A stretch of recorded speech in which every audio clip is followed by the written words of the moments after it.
Hello. Hi, everybody. Welcome to another episode of Bonus Sesh. Hi, Danielle. Hi, Case. How are you? I'm good. But we wanted to do kind of a different... Oh, I'll say. Yeah. Bonus Sesh. Case, you want to explain what we're thinking today? We were thinking, Danielle, that we would devote this episode to poetry. Poetry in motion, if anything. We want to read some of our favorite poems. And when we say poetry, sometimes it could be a song. It could be written by us. It could be written by another writer. Poetry, wherever you find it, that is inspiring. Mm-hmm. Now, I think we should start. Now, please note, at least the poems I have brought are actually quite serious and great poetry. But let's not count this one out that I think might open us up fairly well. Please. Which is a little poem by a woman named Kim Zolciak. Now, I don't even know that I can necessarily say she wrote this, because I'm sure she did. I'm sure Candy wrote it. Yeah, no, she didn't have any. Croy, maybe? A dog? This one is called, now we discussed this one on the podcast and we got a lot of blowback because we had attributed it to another artist when in fact this song belongs to Kim Zolciak, and I'll be speaking the lyrics because they are poetry. Yeah. It is called Google Me. Mm-hmm. It's the less famous of her songs, but I think the most profound of her songs. Oh, sure. You know, like sometimes it's the B-side, but it's the deep cut. But, you know, the deep cuts are probably the most rich of the artist's work. Absolutely. And for real fans like we all are, if you're listening to this podcast, you're deep cuts. Sick. You're a sick fuck.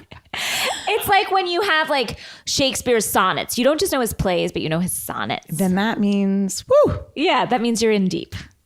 Google me. Now, inexplicably, at the first just two words of it, just simply, and I don't know if this is an alternate title, it just says simply, Google me, rock steady. I did not know that. Research me, you'll find me. Click them keys and Google. Google. Research me, you'll find me. Click them keys and Google me. I'm not a material girl, some just may think it, till I let them into my world. You know me best, better than all the rest. Dolce & Gabbana, Chanel, and Prada. I'm diabetic. What? I'm just reading what is here. What? Okay, guys, I'll take it back. The last line was Dolce & Gabbana, Chanel, and Prada. I'm diabetic! Exclamation part. Now it's a shame you played those games. I'm not the same as them. The same as them. My name is Kim! What's happening? These are the rantings of a lunatic. You can find me on your TV screen. Do your research, honey. Click them keys and Google me. Google. Research me, you'll find me. Click them keys and Google me. It ain't gonna be easy replacing me. Those other girls, they want to be like me, but they're just Barbies. All body, no brains. Google my name. I'm doing my thing. Kind of found its groove there a bit more. And it's a goddamn shame. It's a shame you played those games. Knock 'em and you're all the same. You were my world. You, me, and both my girls. Now it doesn't mean a thing. Click them keys. Google me. Wow. Now, it does find a groove, and I start to understand it, the latter part of the piece. The beginning seems like a lot of non sequiturs. It's very hard to just see the words "I'm diabetic!" exclamation point. It seems to be just her synapses like shooting out. They're firing in the wildest of ways. I just am trying to because you know when you're listening to poetry, you're trying to follow the story, follow where and maybe this is one of those poems. Sometimes I find this with Wallace Stevens, where at first glance you really have to dig deeper. Well, that was beautiful, Danielle. No, I wanted to. Shift gears? Shift gears. Not really, though, because this is a song that was inspiring to me, and it's a terrible song. But when I first moved to town, I was very depressed. When I first moved to Los Angeles, I was just so depressed, and as everyone nothing is. was going my way. And just know, for anyone who's ever moved to Los Angeles, well-meaning friends, they say this to everyone, which is, don't worry.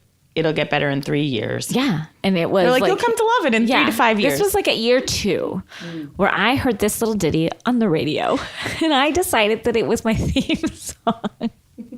Oh boy. And guys, this is a terrible song. And it is. Can I guess? Yeah, sure. Is it that song that's like, I like to wear Abercrombie and Fitch? No. I take. Okay. I'm insulted. I think It's that's that like, it's like you stop by for the summer. Yeah, for the I think summer. that I like got- girls who wear. yeah. I take her if I had. I think one. that's by a little group called like LFO or something. Yeah. Sorry, Danielle. I believe the lead singer passed, R.I.P. But I'm sorry to bring us down. But no, this is a song in the same. No, I think this was a little bit later of the time period. But so embarrassed. But this was a song that meant a lot to me. So I'm going to read the lyrics. I look back now as a woman. I was merely a child, but I look back now as a woman, and I'm ashamed. But I will read it. Not because- yet a girl, not yet. Not yet a girl, not yet a woman. But here, hey. Don't write yourself off yet. It's only in your head you feel left out or looked down on. Just try your best. Try everything you can.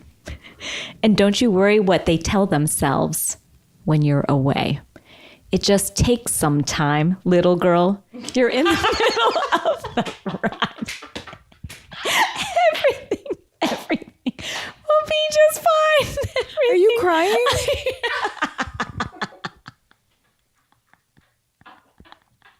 Danielle. I mean, It was a tough time. you are crying. It just takes some time. Everybody.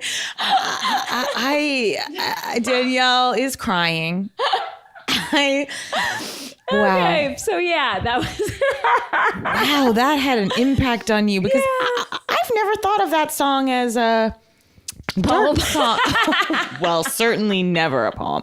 It's not a dark song, it was a dark time. Right, that's very complimentary to the artist. Very complimentary. Who is the artist? Unclear. Let me find out. I think it's like Johnny Hates World or something. Jimmy Eat World. Jimmy Eat World. We're having all the greats. It was great. Now, would you just listen to that driving around? Yeah, like on the loop. It just takes I some heard it on the time. radio, and then I, of course, had to get it, It purchase just it. takes some time. Little girl.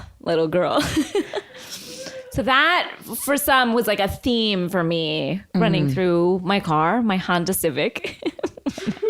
So every time you hear it, Now I turn it off because it reminds me of that rough time in LA where I felt so hopeless and jobless and the worst. You know what I mean? When you're feeling terrible. So now it reminds me of that time. But for some reason, it really made me feel better. well, I'm glad. That's what poetry can do. It sure does. I'm sorry, remind me of the author. Jimmy Eat World. So we've had great authors. We have Yeah. Kim Zolciak. We've had Jimmy Eat World. James Eat World, please. Oh, I'm sorry, James. Well, it's really Jimmy, but let's be formal. I gotta tell you, I'm going through my poems. I don't know how we segue from that. I believe you can do it. I have faith in you. It's going to take some time, little girl. Little girl. See, I thought that was everybody takes them, but you really know it to be what it is. Wow. Because I'm also laughing. I don't know where these tears are coming from, out of humiliation or what. Okay. I guess I'll try to shift us. Try. Do your best. Now this. Do your best. Sorry. Okay. This poet is also a famous author. Okay. A female famous author who has an amazing.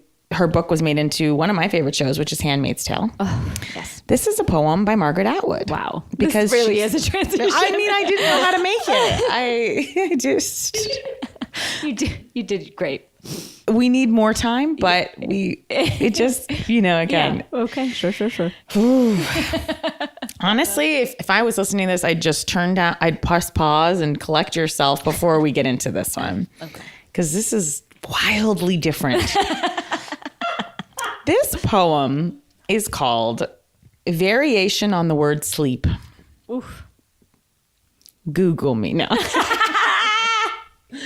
Variation on the word sleep.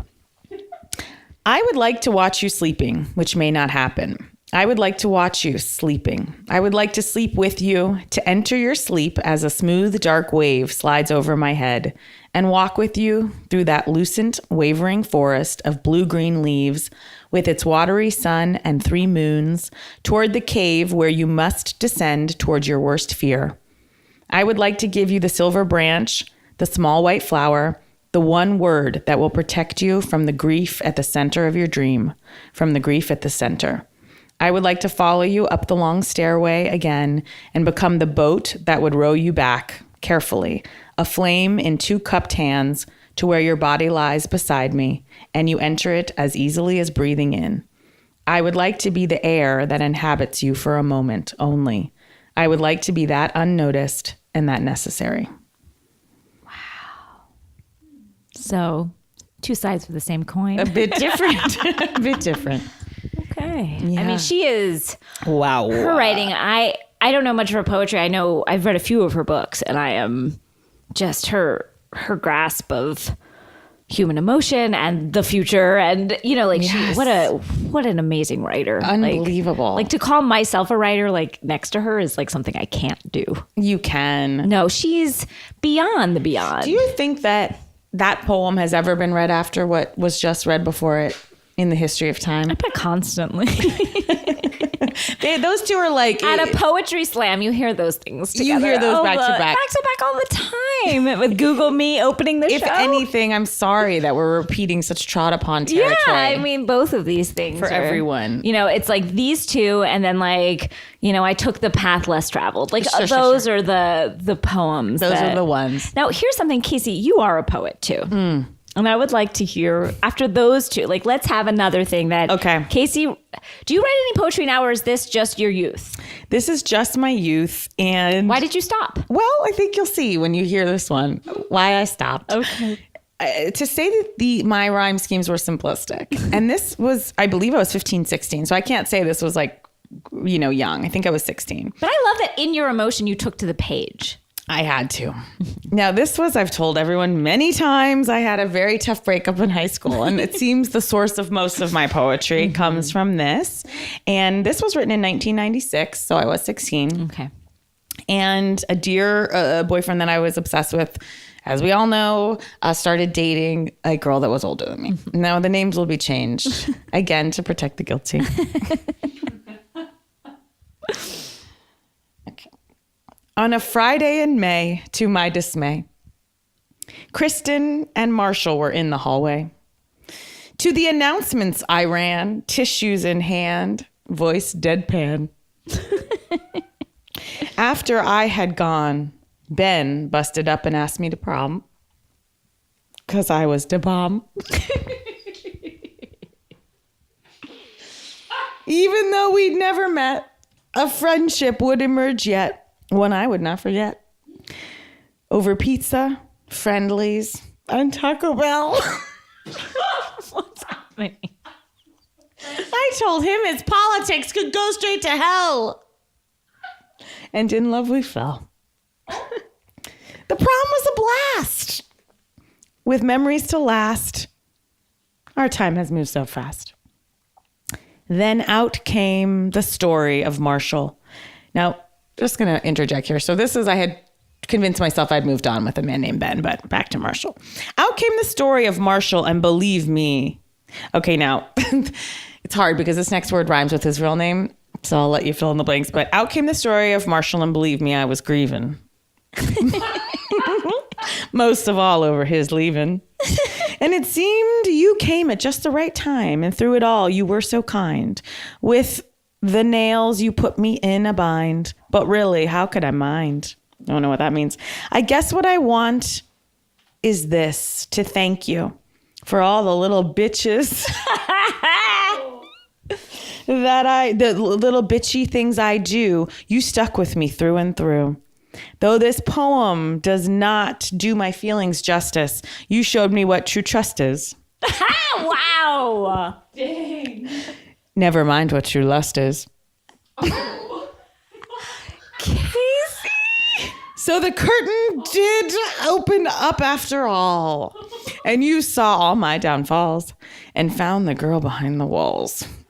And now she says, thanks much. For in you she puts love and trust. Keeping in touch is a must.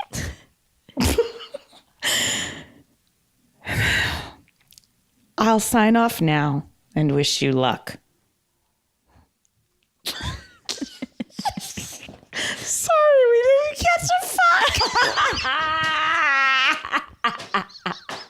I hope Colorado doesn't suck. What? He was going away to college, and that's it. Wow, Casey. Oh, Casey. I mean, that wasn't a poem. That was like a T.S. Eliot type of word, like where it's not just like a few Like lines, cats. like it was like it had stanza upon stanza. It was like Leaves of Grass. Yeah, it was. It went. Oh, it was the like the Odyssey or something. It was a journey that we all took together. I can't believe I would give a poem to someone that said, sorry, we didn't get to fuck. No, had anyone seen this? Did you give this poem to him? I don't know if I gave it to him, actually, because it's in here. But did you transpose it to another page? I would hope, because the handwriting is terrible. I don't know that I did, because it was so heavily about Marshall, my first boyfriend, but I'm not sure. But I also, just while we're here, found that guy, and I, by the way, did not like him that much at all. I was just trying to like you did. make myself feel better, but there's a reason we didn't fuck him. Yeah, of course.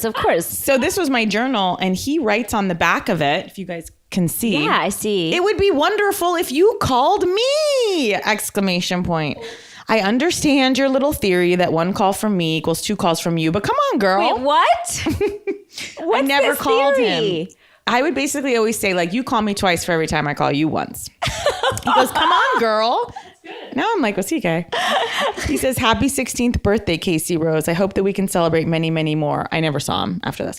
I am so glad, happy to see you. Don't grow up anymore while I'm out in the big Colorado.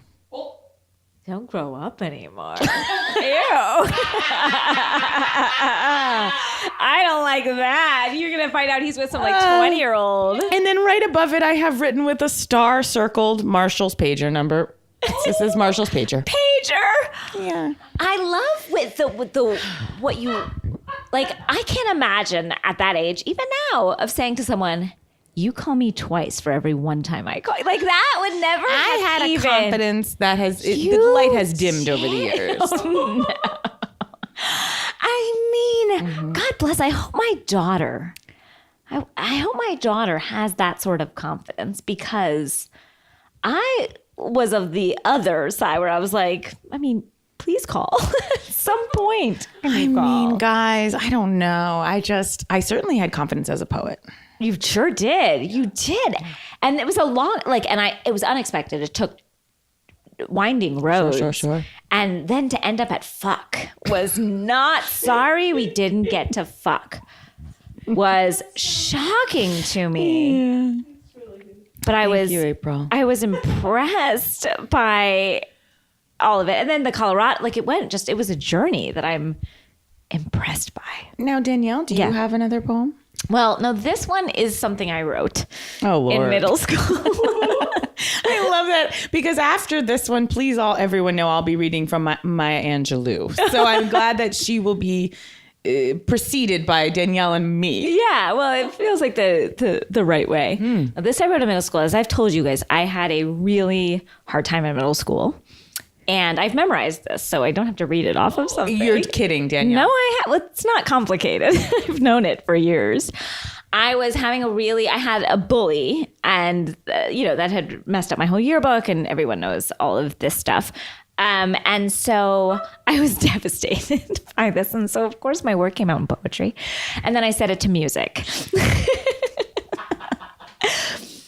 And it started off as one thing. So are you about to sing? Yeah, I'm going to sing. Okay. But it started off one thing, and then I turned it into, it started off as a poem about me not wanting to go back to school because I was so miserable. And then I turned it. I didn't want people to know because, of course, people were going to read this somewhere. I didn't, like these paranoid thoughts you have where you're like, okay, well, I don't want them to know. Well, because I'm sure this was going to be a hit song. Yeah, it was going to be a hit song, and I wanted to make a hit song, and it was going to go play on all the radio. Or maybe you'd play. be playing it, say, at the pep rallies as Mrs. Spanish River, No. which you've Wow. listened to other podcasts. Yes, Did not come true. No. So how old are you? I want to say I'm like 13 here. Okay. With the song, 12 or 13. And so it used to be, so anytime you hear I'm never going back to him, know that I was saying that about school, but I made it about a relationship because I thought it would get more radio play. This is complicated, but I'm following. Okay. I'm sorry. So him equals school. Remember that, everyone. Yeah. All right. I'm so embarrassed. Get my bearings. Okay, don't look at me. Don't look at me. I'm not. Okay, ready? I'm sorry. Okay, ready? Oh, God. Okay, sorry. Okay, ready? I don't think I've ever sung this out loud. I mean, out of my own room. Okay. I'm never going back to him. No, I'm never going back to him. I've had enough of him, and I'm tired to the bone. So let him wallow in his dreams. Let him wallow in his dreams for me. That was it.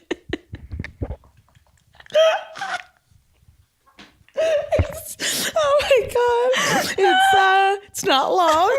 No, it's not long at all. Oh. There might have been other verses I don't remember, but that is. Wow. And then I had a follow-up song. If you're ready for the follow-up song. Never been more ready. Okay, ready? Mm-hmm. As I walk down the road, I walked down so many times as a child. I can't do the second song. I need it. You have to. A wonderful thought comes to mind. Memory lane, what a beautiful day on memory lane. Memory lane, what a beautiful day on memory lane. So that one seems to be you're in a better spot. Yeah, I was in a better spot then. So you just sat by yourself and made these up? Yeah, I made these up. And I remember them. Wow, they made quite an impression on you. Yeah. So this was a tough time. They didn't really they weren't tonal. Oh God, no. I was having trouble following the tune, but there is no real tune. But they have a lot of syncopation. I like the second one. April was snapping along. Yeah. That was fun. So anyway, that's what I did, guys. Wow, Danielle. It looks like we were both pretty prominent, prolific poets. Yeah. Mine went more to song. I'm inspired that you were like, I'm going to make a song. Yeah. Well, And you're still doing that in Bitch Sesh. Still always. Wow, because I will remind everyone that you did come up with the tune for I Made It Nice. Yes, I did. Again, with the help of Mike Furman. I don't want to belittle his. But you had that. I did sing it to him over a voice memo. Right. I'm just saying, this is a skill set that you've put to good use. I mean, we're not making millions. Oh, no. Not any on that song. Yeah. There's been no downloads of it, but it's a skill that came to use later in my life. It really did. Yeah. So, okay, you said some Maya Angelou? You wanted to? And this is a disgrace to Maya Angelou. Yeah. No offense to you, Danielle, but No, none taken. I guess we all have to start somewhere. Yeah. This is a song. A poem that I'm sure everyone probably knows, but I did find it inspirational, and I think everyone can be inspired by it, man or a woman. This poem is called "Phenomenal Woman." Ooh, yes. Pretty women wonder where my secret lies. I'm not cute or built to suit a fashion model size. But when I start to tell them, they think I'm telling lies. I say it's in the reach of my arms, the span of my hips, the stride of my step, the curl of my lips. I'm a woman, phenomenally. Phenomenal woman, that's me. I walk into a room just as cool as you please, and to a man, the fellows stand or fall to their knees. And then they swarm around me, a hive of honey bees. I say it's the fire in my eyes and the flash of my teeth, the swing of my waist and the joy in my feet. I'm a woman, phenomenally. Phenomenal woman, that's me. Men themselves have wondered what they see in me. They try so much, but they can't touch my inner mystery. When I try to show them, they say they still can't see. I say, it's in the arch of my back, the sun of my smile, the ride of my breasts, the grace of my style. I'm a woman phenomenally. Phenomenal woman, that's me. Now you understand just why my head's not bowed. I don't shout or jump about or have to talk real loud. When you see me passing, it ought to make you proud. I say it's in the click of my heels, the bend of my hair, the palm of my hand, the need for my care, 'cause I'm a woman phenomenally. Phenomenal woman. That's me. Wow. Now, this is going to be such a stupid question, but was that part of the Whitney Houston song? Like a phenomenal, wasn't that? Or I'm every woman? I guess. From your expression, I'm going to say no. I mean, did Whitney use that in her song at all? I don't think so. This is kind of a poem, I think. And I know you want to set all poems to song. Yes, I did. But I think this one sort of stands alone. Yeah. As a poem that I believe has won many prizes. Sure. But so you're telling me no, it's not about I the don't Whitney believe Houston it was song. in I'm Every Woman. That was my song driving around in LA. Okay. Now this is one. It's so dark. This is so dark, this poem. Should I really read it? But this one has always spoke to me, and I've used it in my comedy too. If anyone has watched Hot Wives, you've seen this poem come up. But this one has spoken to me for so long, and everyone knows why. But anyway. So okay, I'm ready. This. Okay. It's so dark, but it's true, and it speaks now. It speaks of now, and it's a famous poem, so everybody knows this poem. But I'm ready. Okay, but this has always spoken to me. Who is it by? It's by I'm gonna butcher his name, but Martin Niemöller. I mean, everyone knows this poem, but I'll just say it. It's always spoken to me. First, they came for the communists, and I didn't speak out because I wasn't a communist. Then they came for the trade unionist, and I didn't speak out because I wasn't a trade unionist. Then they came for the Jews, and I didn't speak out because I wasn't a Jew. Then they came for me, and there was no one left to speak for me. Wow. Yeah. I mean, that... Amazing. Yeah, that poem, I think now more than ever. I mean, I'll say. Many times, but now it really feels... Yeah, and they came for me. Unbelievable. Yeah, so that's a poem that has always really rocked me. Because it felt visceral. And, it is. Yeah. Wow. So beautiful. Sorry. No, I have a very dark one, but I don't know if it's too dark to close with. Is it as good as Memory Lane? What a beautiful... This is a toughie. Okay. But I guess we'll end with it. Yeah, sounds good. This is from by my favorite poet, Sharon Olds. Mm-hmm. She's an unbelievable poet that I got to meet in New York City once. And this is a poem about her parents. It's called I Go Back to May 1937. Oof. I see them standing at the formal gates of their colleges. I see my father strolling out under the ochre sandstone arch, the red tiles glinting like bent plates of blood behind his head. I see my mother with a few light books at her hip, standing at the pillar made of tiny bricks. The wrought iron gate still open behind her, its sword tips aglow in the May air. They are about to graduate. They are about to get married. They are kids. They are dumb. All they know is they are innocent. They would never hurt anybody. I want to go up to them and say, stop. Don't do it. She's the wrong woman. He's the wrong man. You are going to do things you cannot imagine you would ever do. You are going to do bad things to children. You are going to suffer in ways you have not heard of. You are going to want to die. I want to go up to them there in the late May sunlight and say it. Her hungry, pretty face turning to me, her pitiful, beautiful, untouched body. His arrogant, handsome face turning to me, his pitiful, beautiful, untouched body. But I don't do it. I want to live. I take them up like the male and female paper dolls and bang them together at the hips, like chips of flint, as if to strike sparks from them. I say, do what you are going to do, and I will tell about it. Wow.